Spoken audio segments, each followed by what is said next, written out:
ఆకాశవాణి వార్తలు చదువుతున్నది దుర్గా ఉషారమణి. ప్రధానమంత్రి నరేంద్ర మోదీ ఈరోజు కొత్తగా నియమితులైన 71,000 మందికి రోజ్గార్ మేళాలో నియామక పత్రాలు అందజేస్తారు. ఉగ్రవాదానికి నిధులు సమకూర్చే నెట్వర్క్లను, వ్యవస్థలను ధ్వంసం చేయాలని భారత్, కువైట్ దేశాలు అంగీకరించాయి.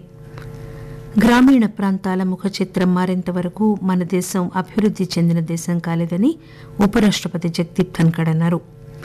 ఈరోజు జాతీయ రైతు దినోత్సవం జరుపుకుంటున్నారు. ప్రధానమంత్రి నరేంద్ర మోదీ ఈరోజు కొత్తగా నియమితులైన 71,000 మందికి రోజ్గార్ మేళాలో నియామక పత్రాలు అందజేస్తారు. ఈ సందర్భంగా జరిగే కార్యక్రమంలో ఆయన ప్రసంగిస్తారు. దేశవ్యాప్తంగా 45 ప్రదేశాల్లో రోజ్గార్ మేళా జరుగుతుందని ఆకాశవాణి విలేకరి తెలియజేస్తున్నారు. 2022 అక్టోబర్లో ప్రారంభమైన రోజ్గార్ మేళా పరంపరలో ఇంతవరకు జాతీయ స్థాయిలో 50 నగరాల్లో 13 మేళాలు నిర్వహించారు. ఈ కార్యక్రమాల్లో లక్షలాది మంది నియామక పత్రాలను అందుకున్నారు. యువజనులకు ఈ నియామక పత్రాలు పంపిణీ చేసి వివిధ ప్రభుత్వ విభాగాలు, మంత్రిత్వ శాఖల్లో ఖాళీగా ఉన్న పోస్టుల భర్తీ దిశగా ముందడుగు వేశారు. కొత్తగా నియమితులైన అభ్యర్థులు హోం వ్యవహారాలు, తపాలా, ఉన్నత విద్య, ఆరోగ్యం, కుటుంబ సంక్షేమం, ఆర్థిక సేవలు మొదలైన విభాగాలు, మంత్రిత్వ శాఖల్లో ఉద్యోగాల్లో చేరతారు. యువజనులకు ఉపాధి కల్పన అనేది అత్యధిక ప్రాధాన్యత అన్న ప్రధానమంత్రి వాగ్దానాన్ని నెరవేర్చేందుకు రోజ్గార్ కార్యక్రమాన్ని రూపొందించారు.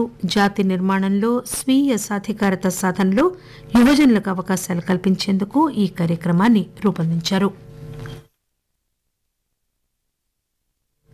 సరిహద్దు ఆవల నుంచి వచ్చే ఉగ్రవాదంతో సహా అన్ని రకాల ఉగ్రవాదాలను భారత్, కువైట్ దేశాలు నిర్ద్వంద్వంగా ఖండించాయి.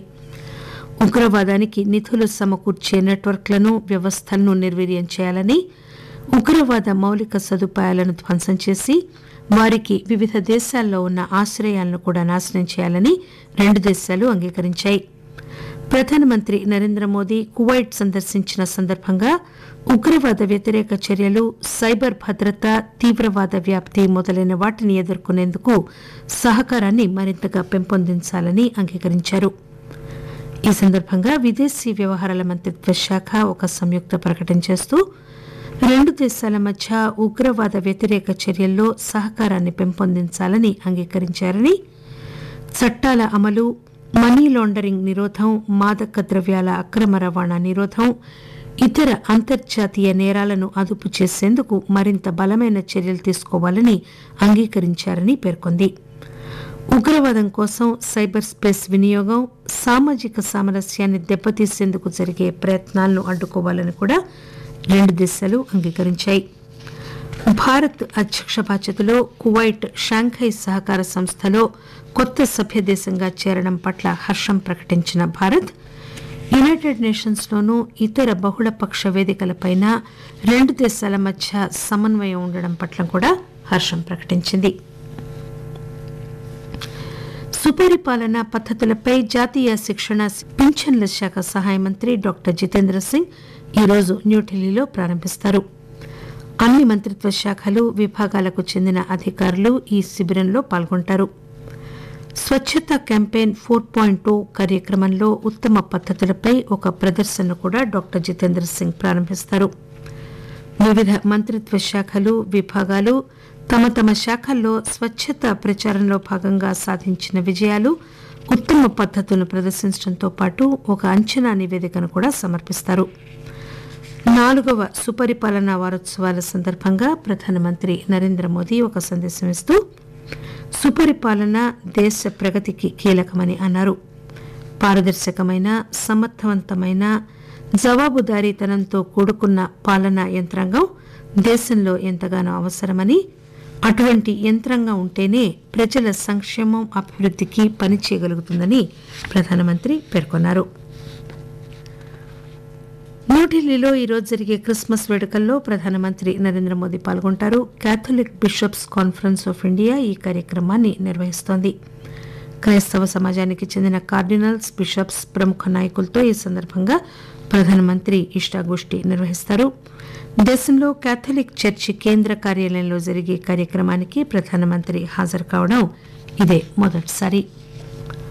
ఆకాశవాణి వార్తలు వింటున్నారు.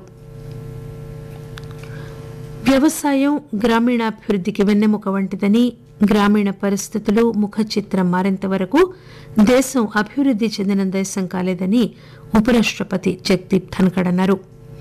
నిన్న న్యూఢిల్లీలో 2024 చౌదరి చరణ్ సింగ్ పురస్కార గ్రహీతలతో మాట్లాడుతూ ఉపరాష్టపతి గ్రామీణ అర్థవ్యవస్థ మెరుగుదల, రైతు, అతని కుటుంబం తమ ఉత్పత్తుల మార్కెటింగ్, సముదాయాలను పెంపొందించడంలో పాత్ర కలిగి ఉంటేనే సాధ్యపడుతుందని చెప్పారు. చౌదరి చరణ్ సింగ్ వారసత్వాన్ని వ్యవసాయ రంగం అభివృద్ధికి వినియోగించుకోవాలని, గ్రామీణాభివృద్ధికి, రైతు సంక్షేమానికి, సమ్మిళిత అభివృద్ధికి ఆయన అవిశ్రాంతంగా కృషి చేశారని చెప్పారు. భారత అర్థవ్యవస్థ పెరుగుదల గురించి ప్రస్తావిస్తూ మన దేశం ప్రస్తుతం ప్రపంచంలో 5వ అతిపెద్ద ఆర్థిక వ్యవస్థని, జపాన్, జర్మనీ కంటే ముందుకు సాగి 3వ అతిపెద్ద ఆర్థిక వ్యవస్థగా ఆవిర్భవించనుందని జగదీప్ ధన్కడ్ అన్నారు. ప్రజాస్వామ్యం విజయవంతం కావాలంటే అన్ని పక్షాల్లో బాధ్యత ఉండడంతో పాటు భావ ప్రకటనకు, సంభాషణలకు కూడా చోటుండాలని ఆయన అభిప్రాయపడ్డారు. పార్లమెంటరీవేత్తలు జవాబుదారీతనంతో వ్యవహరించాలని పిలుపునిస్తూ ఉపరాష్టపతి ప్రతి ఒక్కరూ కూడా ప్రజల పట్ల తమకున్న బాధ్యతను, అంకితభావాన్ని ఎప్పటికప్పుడు గుర్తు చేసుకోవాలని, తమ కర్తవ్య దీక్షను గుర్తుంచుకోవాలని పిలుపునిచ్చారు. ఈరోజు జాతీయ రైతు దినోత్సవం జరుపుకుంటున్నారు. దేశ అభివృద్ధి, పెరుగుదలకు రైతులు చేస్తున్న కృషికి గుర్తింపుగా ఈ రైతు దినోత్సవం జరుపుకుంటారు. ఆహార భద్రత, సుస్థిరమైన గ్రామీణ ఆర్థిక వ్యవస్థలో దేశ వ్యవసాయ వారసత్వం కాపాడడంలో రైతులు పోషించే కీలక పాత్రను గుర్తు చేసేందుకు కూడా రైతు దినోత్సవం జరుపుకుంటారు. రైతుల కృషిని గుర్తిస్తూ ప్రభుత్వం వారి సామాజిక, ఆర్థిక అభివృద్ధి కోసం, సుస్థిరమైన వ్యవసాయ పెరుగుదల కోసం అనేక చర్యలు తీసుకుంది. డిసెంబర్ నెలలో విదేశీ సంస్థాగత పెట్టుబడిదారులు ఇంతవరకు 26,000 కోట్ల రూపాయలకు పైగా భారత పెట్టుబడి మార్కెట్లలో పెట్టారు. డిపాజిటరీల గణాంకాల ప్రకారం విదేశీ సంస్థాగత పెట్టుబడిదారులు భారత ఈక్విటీ మార్కెట్లలో ఇంతవరకు డిసెంబర్లో 21,789 కోట్ల రూపాయలు, రుణ మార్కెట్లో 4,646 కోట్ల రూపాయలు పెట్టుబడి పెట్టినట్లు తెలుస్తోంది. గత కొద్ది నెలల్లో భారీగా పెట్టుబడులు ఉపసంహరించిన విదేశీ పెట్టుబడిదారులు నవంబర్లో ఈక్విటీ మార్కెట్ నుంచి 21,612 కోట్ల రూపాయలు ఉపసంహరించారు. అక్టోబర్లో 94,170 కోట్ల రూపాయల ఉపసంహరణ జరిగింది. అయితే సెప్టెంబర్ మాసంలో 9 నెలల్లోనే అత్యధికంగా ఈక్విటీ మార్కెట్లలోకి విదేశీ సంస్థాగత పెట్టుబడిదారులు 57,724 కోట్ల రూపాయల మేరకు పెట్టుబడి పెట్టారు.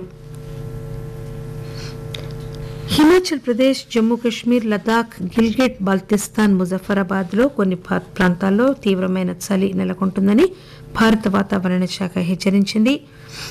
రాత్రిపూట, తెల్లవారుజామున ఈరోజు హర్యానా, ఒడిశా, పశ్చిమ బెంగాల్లో హిమాలయ సానువుల దిగువ ప్రాంతాలు, సిక్కిం, రాజస్థాన్, మణిపూర్లో దట్టమైన పొగమంచు అలుముకుంటుందని కూడా వాతావరణ శాఖ హెచ్చరించింది. రానున్న 2-3 రోజుల్లో మేఘాలయ, నాగాలాండ్, మిజోరాం, అస్సాంల్లో కూడా ఇదే విధమైన చలి కొనసాగుతుంది. రాయలసీమ, కోస్తాంధ్రప్రదేశ్లో ఈరోజు కొన్ని చోట్ల ఉరుములతో కూడిన జల్లులు పడే అవకాశం ఉన్నట్లు కూడా వాతావరణ శాఖ తెలియజేసింది.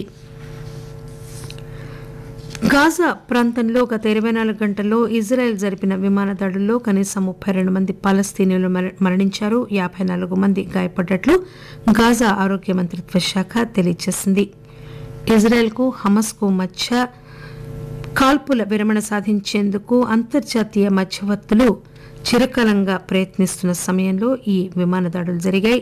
ఖతార్, ఈజిప్ట్, అమెరికా మధ్యవర్తిత్వంతో 2 పక్షాల మధ్య పరోక్ష చర్చలు గత వారం దోహాలో జరిగాయి. విశేషాలు మరొకసారి.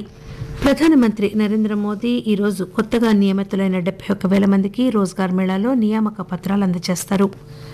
ఉగ్రవాదానికి నిధులు సమకూర్చే నెట్వర్క్లను, వ్యవస్థలను ధ్వంసం చేయాలని భారత్, కువైట్ దేశాలు అంగీకరించాయి. గ్రామీణ ప్రాంతాల ముఖ చిత్రం మారేంత వరకు మన దేశం అభివృద్ధి చెందిన దేశం కాలేదని ఉపరాష్టపతి జగదీప్ ధన్కడ్ అన్నారు. ఈరోజు జాతీయ రైతు దినోత్సవం జరుపుకుంటున్నారు. ఆకాశవాణి వార్తలు ఇంతటితో సమాప్తం.